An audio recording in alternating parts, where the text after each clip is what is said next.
What is good, everyone? Welcome to this video. In this video, I'm going to be sharing with you the art of not giving a fuck and how this can help you to suffer less in your life and even increase more of a positive self-image for yourself.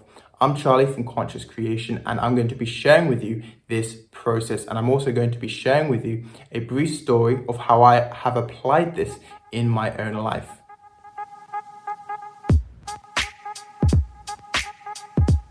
I'm going to start off talking about something called cogent thinking. And this is basically when we think about, what we have been thinking about. And we are the only animal that can actually do this. In other words, we can get worried about being worried. We can get anxious about being anxious. We can become guilty about feeling guilty.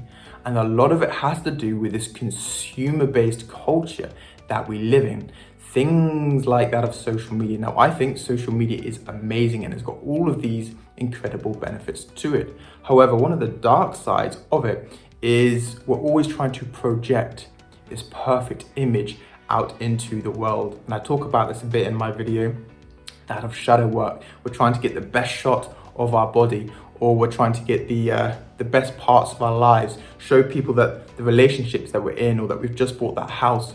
And we are always comparing ourselves to what other people are doing. And it can ignite this cogent thinking. There was someone that I knew, and she was out with her friends the other day, and she started taking these pictures and posting them on Instagram. And one of her friends started to get really upset and really mad that she was doing this, because she thought that the photos that she was putting up weren't the best of her, and it made her really upset, and it was igniting this cogent thinking. She was getting worried and she was becoming anxious. So what can we do to help stop this process? This is how we can apply the fuck it, which actually comes from the theory of Alan Watts. Alan Watts is a very well-known spiritual teacher, and he came up with something called the backwards law effect, which basically means that the desire for a positive outcome, I really want this to work out for me, can actually lead to a negative. And the acceptance of a negative can actually lead to a positive outcome. So if we are pursuing something in the hope that it's going to make us feel better, is we can end up feeling less satisfied, and we can end up creating more of a negative self-image for ourselves. I'll give you some examples of this. Let's say you desire to be really attractive. I really want people to find me attractive. I desire for people to value me. I desire for people to love me. I really want people to see me in this way. And the signal that you are actually putting out, because of that desire for a positive outcome, that desire actually says that you do not currently have these things, that you're not attractive, that you're not loved, and that you're not valued. And life just being this big mirror, everyone is going to reflect that energy back to you. So they're not going to treat you in a way that makes you seem valued. They're not going to treat you in a way that makes you seem loved.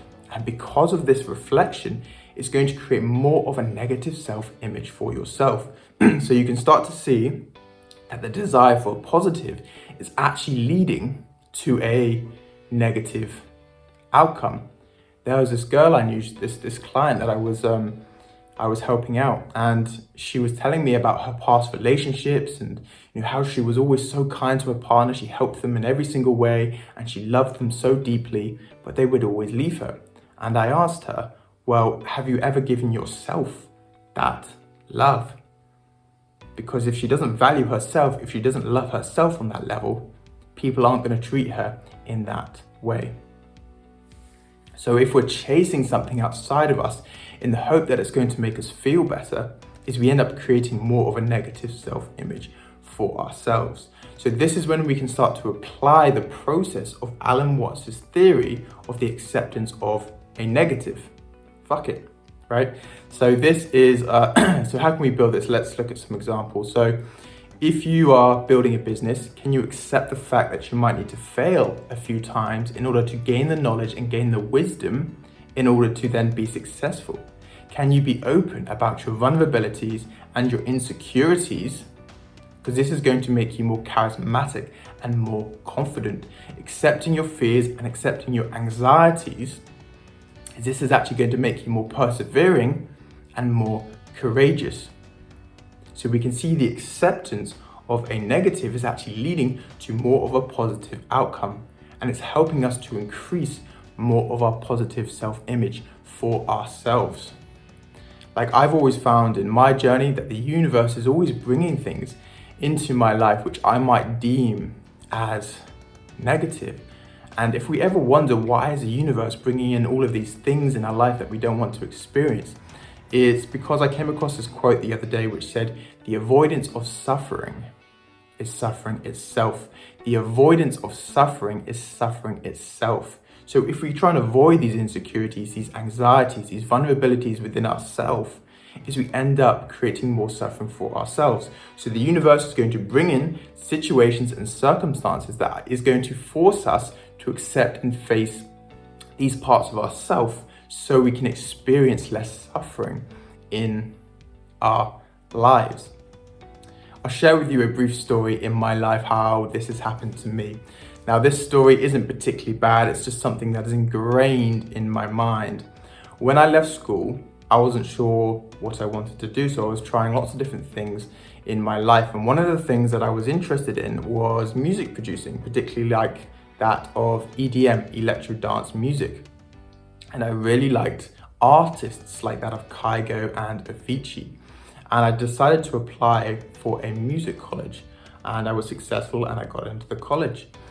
And on the first day, we had this motivational speaker come in and speak to all the first years. So we were in this big hall, about 700-800 people, and the speaker came in and he started talking about how this was an opportunity to make something of our lives and that we should make the most of it. And about halfway through his speech, he was a redhead, he was a ginger, and for reasons that I can't remember, but he said, "Are there any other redheads in the room?" And I was sitting somewhere at the back, and he said, "Oi, you there, what colour is your hair?"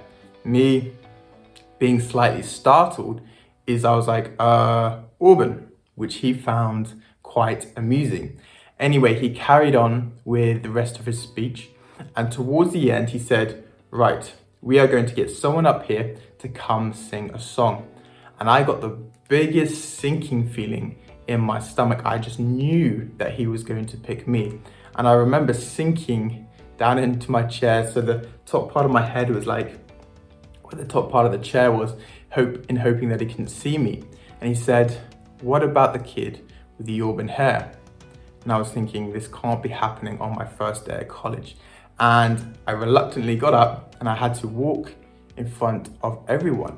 And I had to face these insecurities, these anxieties that were coming up for me.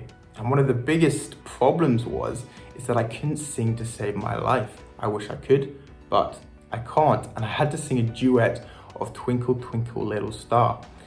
It ended up being quite amusing, thankfully, but I can see how the universe was bringing that situation into my life so I could face my insecurities and face more of my anxieties.